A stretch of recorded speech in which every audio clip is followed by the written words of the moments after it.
We thank Emily and Eva for providing the offertory this morning. My name is Jessica Wirges. I use she, her pronouns, and today I will be reading The Joy That Finds Us by Rev Elea Kemler from the First Parish Church of Groton, Massachusetts. You can prepare, but still it will come to you by surprise, crossing through your doorway, calling your name in greeting. It will astonish you how wide your heart will open in welcome for the joy that finds you so ready and still so unprepared. Jan Richardson. Exactly 10 years ago, when my children were 5 years old, they fell utterly and sweetly in love with our Christmas tree. They named the tree Green, and their devotion to green grew stronger every day. They took turns feeding Green cups of water in the morning and evening, fighting over whose turn it was. And I learned that Isabel, like all the women of my family for generations untold, has a tendency to overfeed. They sang songs to Green and said goodnight to it, and reassured it they would be back soon every morning as they went off to kindergarten. They reported new details about Green daily. Green was a girl. Green was a young tree, somewhere between a baby and a big kid to be exact.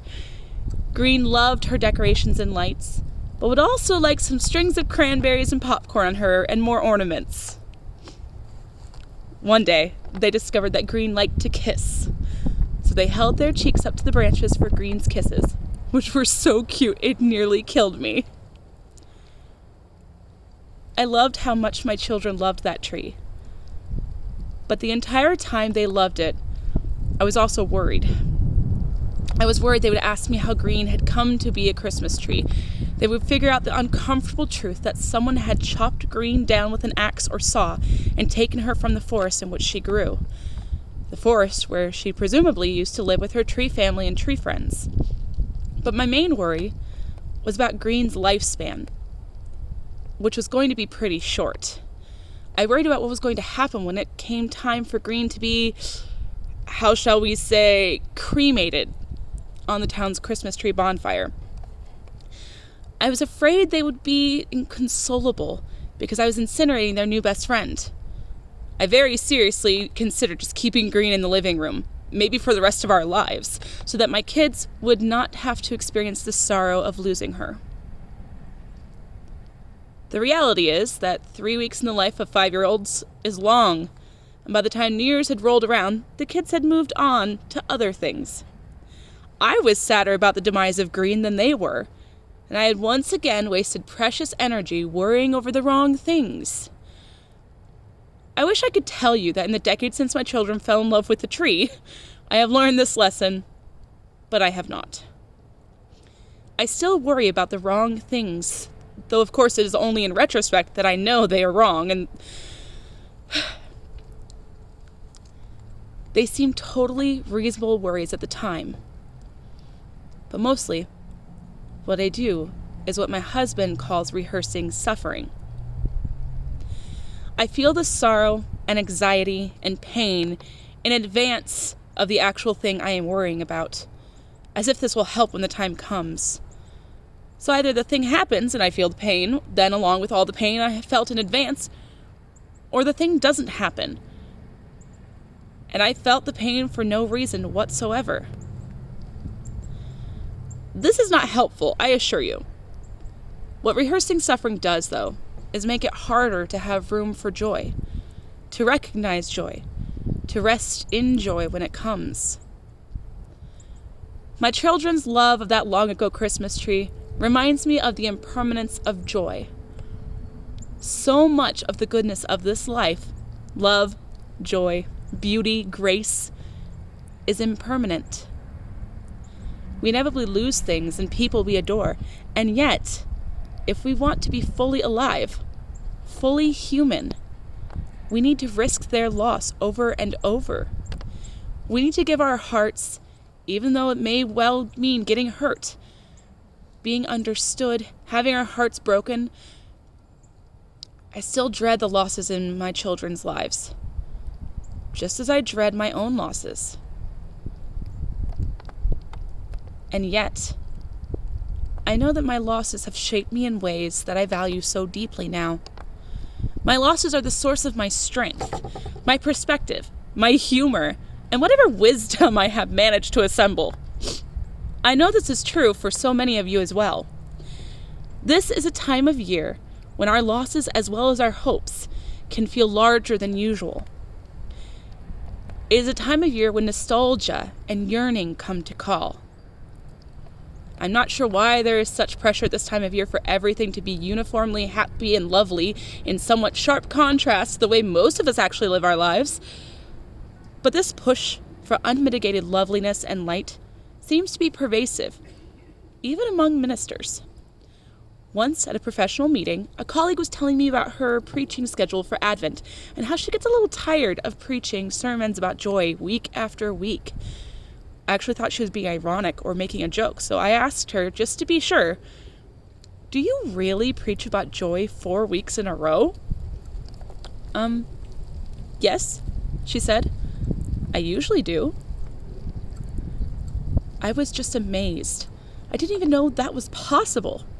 Since I started preaching full-time 23 years ago, I am quite certain I've never preached about joy or any other purely happy topic 4 weeks in a row, or even 2 weeks in a row. In fact, I probably don't have one single sermon that has stayed entirely on the joyful side of things. I know this because I went back through my computer files and looked for one. For a couple of days, I felt pretty bad for you, having to be my congregation in these circumstances. But the truth is, even today, on the third Sunday of Advent, when the theme is joy, I have never been able to preach an entirely joyful sermon, because I don't think joy works like that.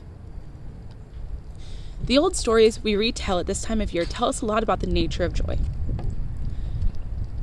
That joy is real, that joy is possible, that it breaks through like starlight or candlelight in the darkness, but that it is fleeting and surrounded by the stuff of everyday life, and maybe that makes it all the more precious.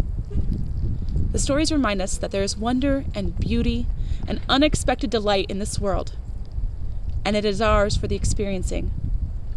But it comes right along with the fear, the uncertainty, the struggle, and the mess. Mary and Joseph have to make their long, tired, pregnant journey to Bethlehem before the joy of the baby's birth. The Maccabees of the Hanukkah story were victorious against impossible odds, but their joy came only after living in the hills and fighting desperate, terrified battles. Winter solstice comes in the midst of the deepest darkness. Ancient people gathered, as people still do, to celebrate the rebirth of the sun, to remind themselves on the longest, darkest night of the year that dawn will come, that the earth tilts again toward the sun, and spring will slowly return. But here's the proverbial fly in the ointment.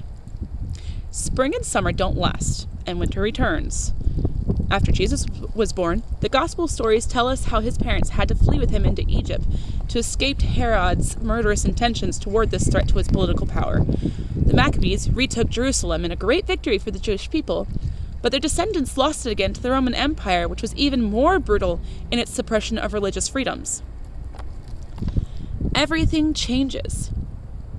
We cannot hold on to the things and people we love, and almost everything is inescapable beyond our control, no matter how hard we try to control it. Joy comes anyway. It finds us right in the middle of everything, and so we must try to welcome it with wide open hearts whenever it comes, wherever it finds us. Our job is to believe in joy, and then to recognize it when it does come, rarely on schedule and often not looking like we expected it to.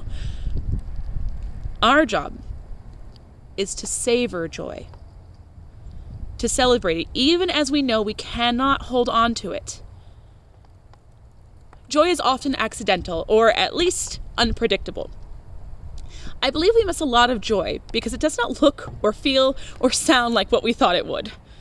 We are waiting for something big and loud, happiness gone wild, the intense experiences of gladness. If we are really lucky, we get joy like that a few times in our lives. Joy is quieter for most of us than we think it will be, often smaller and quicker. It comes in these tender and sweet moments, like 5-year-olds holding on like 5-year-olds holding their cheeks up to a Christmas tree for kisses, which I didn't think to take a photograph of when it was happening, and I so wish I had. Yet the image remains in the memory like a gift. So often joy comes in moments. The moment when a beautiful music fills your ears. The sound of a baby laughing. And just as we can miss joy because we think it's going to be bigger or louder or longer than it is, we get confused about where to look for joy too. And when we will find it. We think it's only found in lovely places, in museums or concert halls, or in the presence of something special or beautiful. But joy is not like that. Joy is right there in the chaos, right there in the midst of our lives. Right there in the midst of our less than lovely, picturesque lives. Joy is not just for happy people, not just for the healthy or sober or employed or people whose families are all speaking to each other. Joy is not a luxury, and it is not limited by circumstances. We all need joy, and joy is for all of us. Think about what brings you joy. My guess is these are not complicated things. I bet joy finds you in the woods, or baking the same kind of cookies your grandmother made when you were little. I bet joy finds you while you watch your grandchildren sleep, or your dog run across a field, or when you smell the scent of something you love cooking, or while looking out the window and seeing the unexpected purple of a winter sunset. A friend who has been sick this fall told me that joy has found her quite unexpectedly while watching birds coming to the bird feeder outside her living room window. She had no real interest in bird watching. Her husband had put up a feeder, but the enforced rest allowed her the quiet, the stillness, to really watch and see the birds for the first time. And in that watching and seeing, she has found this quiet joy. There's so much room for joy right here. I wish for you, in this season, moments when you know this is true, moments when joy comes to meet you, wherever you are, however you are.